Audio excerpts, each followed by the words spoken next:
Hi, friends. In today's episode, I wanted to share my thoughts about the unquestioned beliefs on parenting and life that we tend to carry with us throughout our lives. I talk about some examples that I've recently encountered and offer 3 steps on how you can learn to identify, question, and shift beliefs that no longer work for you to create more ease in your life. So grab your coffee, find a cozy spot, and let's dive in.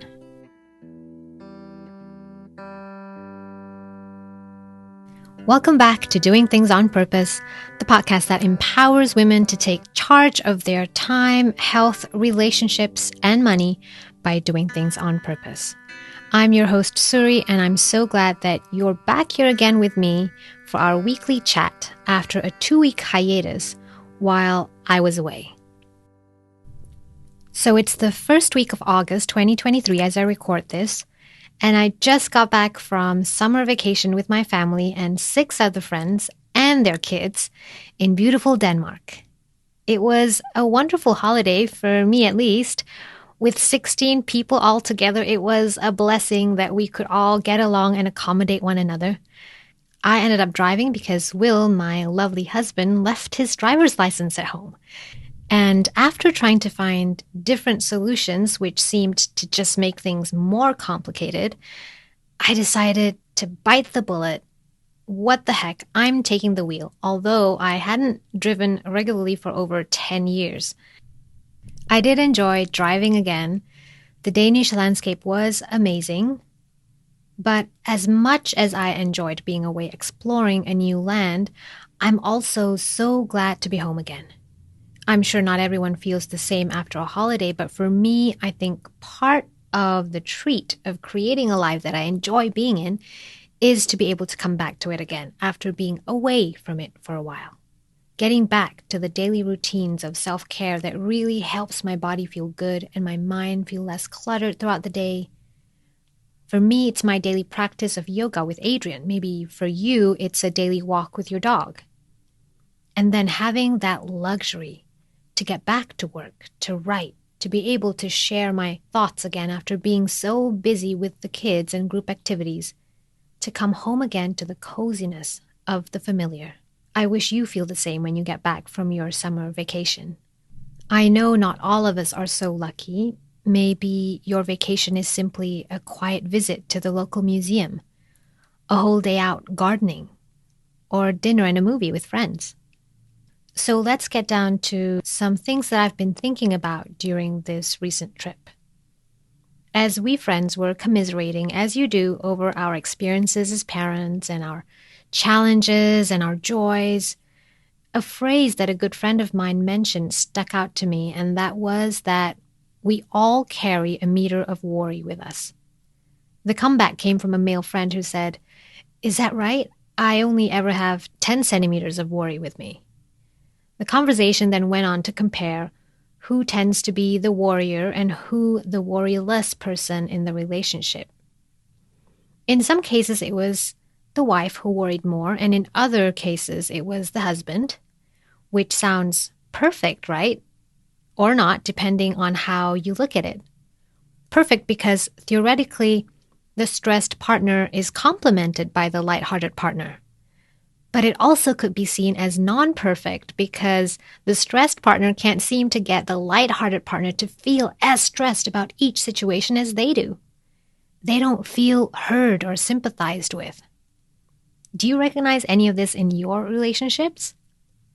The point I'm trying to make, it's not who's right and who's wrong, but what beliefs support us and make us feel good and what doesn't.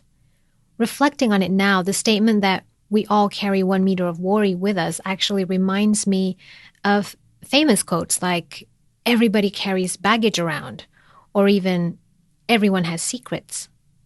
I'm sure you've heard of these too. For me, it's like saying that it's normal for us to worry or suffer in life. It's normal for us to be damaged individuals in some way, or that it's normal for us to keep secrets even for those closest to us. Now, I'm not saying that these things don't exist in life, but are these really beliefs that help us heal, feel supported, and help us thrive in our lives? Think about it. I want us women and parents to be able to choose the life and parenting beliefs that create more ease in our life, not more resentment or conflict. I personally don't live my daily life with a cloud of worry over me, not because I'm enlightened, but because life would be unbearable if I did. Again, I'm not talking about ignoring problems, but realizing that we do at least have the power to choose the beliefs and thoughts that help us become the wise, loving, kind, accepting, supportive, trustworthy, and dependable parents and partners that we wish we were. So, my tip for you this week is step 1, to start thinking about creating pockets of time and space where you and those around you can share your thoughts openly, respectfully, and candidly. If it's connecting with friends or extended family, I find deep conversations only tend to happen when we spend a long weekend or holiday together. It often tends to be those late night conversations that are the most connected. Step 2, step back and look inside yourself and reflect on those conversations. Notice how you feel after hearing or sharing a belief. Did it feel good or did it feel stressful? Can you notice patterns and beliefs in others and in yourself that keep repeating, that make you feel depressed, hold you back, or stop you from appreciating life as it is? Step number 3 is to then find and try on new beliefs that do support you. For parents, stay tuned till the end of this podcast, where I share 1 book and 3 podcast recommendations that I personally listen to and highly recommend. It's helped me view relationships as more of an act of embracing instead of fixing or controlling. And that makes me feel more connected to the world instead of more separate. Because remember that in the end, you are in charge of your beliefs. You get to decide how hard you hang on to them and if you want to change them. And when your beliefs change, your thoughts start to change, and the words you use and the actions you take will start to change. Now, let's play with some actual examples of beliefs. The government doesn't work and is lazy. Doctors are untrustworthy. Parents can control how their kids behave. So what kind of emotions, thoughts, or actions do these 3 beliefs arise in you? Would you be rude and resentful when dealing with government workers because you think they're lazy? Would you refuse to vote or participate in politics because you believe that those who try to create change are just fighting a losing battle? If you didn't trust doctors, would you be a difficult patient or avoid going for checkups altogether? And if you think parents are responsible for and can control their child's behavior, would you feel like a failure when your children misbehave? Would you react aggressively then and disrespectfully to control your children? Would you judge other parents when you encounter a child misbehaving? I think these are all very stressful thoughts stemming from unhelpful beliefs that we don't bother questioning. So what about trying on and replacing those old beliefs that haven't served us, but have only stressed us, with new ones like, the government is trying its best and works hard. Doctors can be trusted. Parents try their best, but ultimately can't control how their kids behave. How does that make you feel? What kind of citizens, patients, and parents would you be if you believed these thoughts? Would you vote or maybe figure out how to work together with the government to improve systems and regulations if you believed that the government works? Would you go for checkups and be a good patient if you believed that doctors can be trusted to work to find the best solutions for you? Does it feel truer that different doctors might be more or less suited to different people, depending on their needs and preferences? What is something you can do to try to have a better experience with doctors next time? If you believe that parents can't ultimately control how their kids behave, would you be less likely to judge and more likely to offer help when you see another parent struggling with their child's uncomfortable behavior? Would you be okay with your best efforts to teach by discussion and example and spend less time being frustrated about the outcome and the behavior of your kids? Would you finally find more brain space, energy, and time to exercise, take care of yourself, or to rekindle your relationship with your spouse? These are all exciting prospects that I want to leave parents with today to ponder over. So to recap, what did we learn in today's episode? Number 1, create pockets of time where you and your loved ones can share your thoughts openly, respectfully, and candidly. Maybe a chat with your kids before bedtime, a long weekend getaway with your spouse, or a simple stroll around the park with your parents-in-law.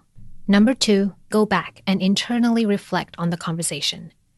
Notice any unhelpful beliefs that keep repeating that don't serve you or feel stressful to you personally.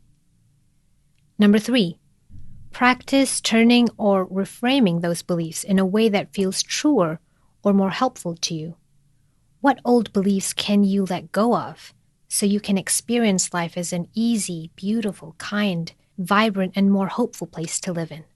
Additionally, as promised, here are my personal podcast recommendations for parents. I love listening to podcasts that are short and sweet and ones that remind me that life is simple and doable instead of unimaginably complicated. So 3 parenting podcasts that I listen to on rotation while cleaning, ironing, or cooking are: number 1, Unruffled with Janet Lansbury, who uses the wry, respectful parenting approach. Number 2, Simplicity Parenting with Kim Jong-Payne, who's a school consultant and trainer in the Waldorf approach. Number 3 is Parenting Teens Solution with Pina Chichi. Lastly, if you're more of a reader, I love this book of short poems of ancient wisdom called The Parent's Tao Te Ching by William Martin. It says at the back of the book, by the way, that Oprah gives this to all her friends with children to remind them of what matters when raising little ones. I personally found the poems so gentle and sweet, one of which goes like this: the lessons we most want to teach our children are the ones we have not yet learned ourselves. So we continually try to teach what we do not know. This is futile. Try instead to refrain from talking. Look carefully at the situation. Listen attentively. Let your mind be open to new understandings. You will learn what you need to know. And you will thus teach your children how to learn their own lessons. Nothing teaches children more than a parent who is willing to learn. What behavior in your children makes you anxious? What does that tell you about yourself? Isn't that lovely? Well, that's all I have for you this week. I hope you have a wonderful week ahead. If you need more resources and support from me, please consider subscribing to my newsletter at suristahel.com/newsletter, or you can also find me on Facebook or Twitter.